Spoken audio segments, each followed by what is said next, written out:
हाय। पिछली बार हमने देखा कि 3D प्रिंटर कैसे ऑब्जेक्ट क्रिएट करता है। आज हम देखेंगे 3D प्रिंटर का रिजोल्यूशन क्या होता है और उसमें कौन कौन से मटेरियल इस्तेमाल किए जा सकते हैं। रिजोल्यूशन का मतलब होता है लेयर की थिकनेस। अब हम ये सभी जानते हैं कि 3D प्रिंटर कोई भी ऑब्जेक्ट बहुत सारे छोटे छोटे लेयर्स एक के ऊपर एक ऐसे जोड़कर बनाता है। उस लेयर का थिकनेस कितना होना चाहिए ये डिसाइड करता है प्रिंटर का रिजोल्यूशन। इस रिजोल्यूशन का यूनिट होता है DPI यानी डॉट्स पर इंच और माइक्रोन्स।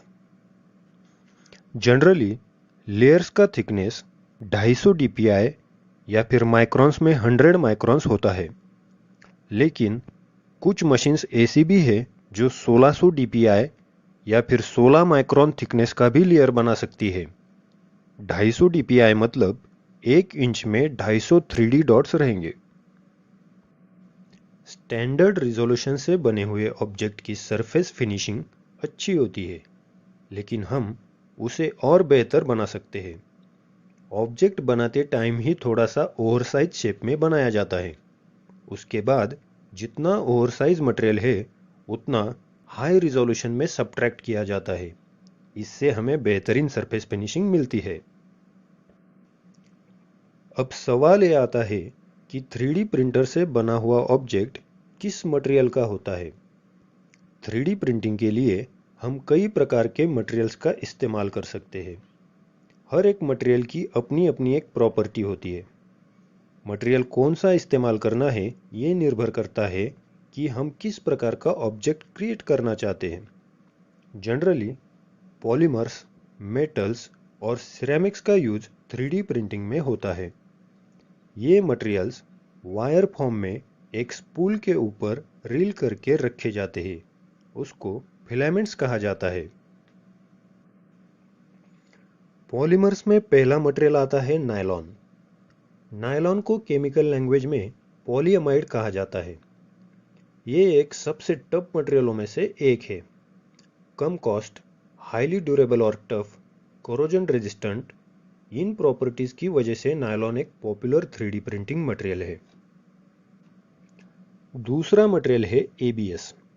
ABS यानी एक्रिलोनाइट्राइल ब्यूटाडाइन स्टीरिन।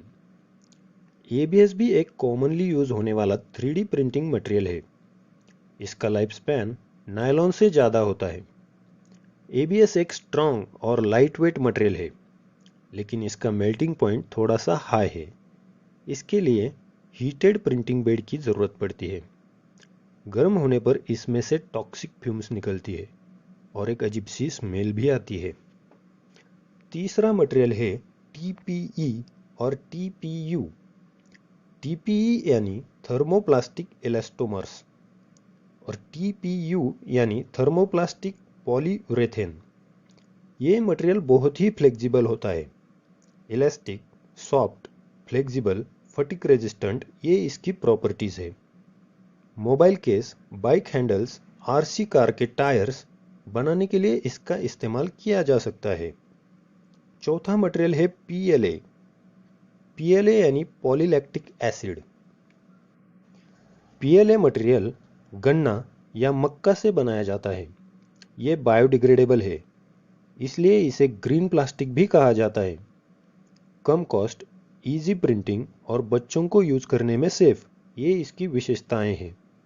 लेकिन ये मटेरियल बहुत ही ब्रिटल और कम हीट रेजिस्टेंट होता है। इसके बाद का मटेरियल है मेटल्स। मेटल्स में स्टेनलेस स्टील, गोल्ड, सिल्वर या टाइटेनियम का इस्तेमाल कर सकते हैं। स्टेनलेस स्टील एक मेटल है, जहां हाई स्ट्रेंथ एप्लीकेशंस की आवश्यकता होती है वहां इसे इस्तेमाल किया जा सकता है, लेकिन इसमें समय और खर्च अधिक लगता है। गोल्ड और सिल्वर इन मेटल्स का भी यूज 3D प्रिंटिंग से ज्वेलरी बनाने में किया जा सकता है।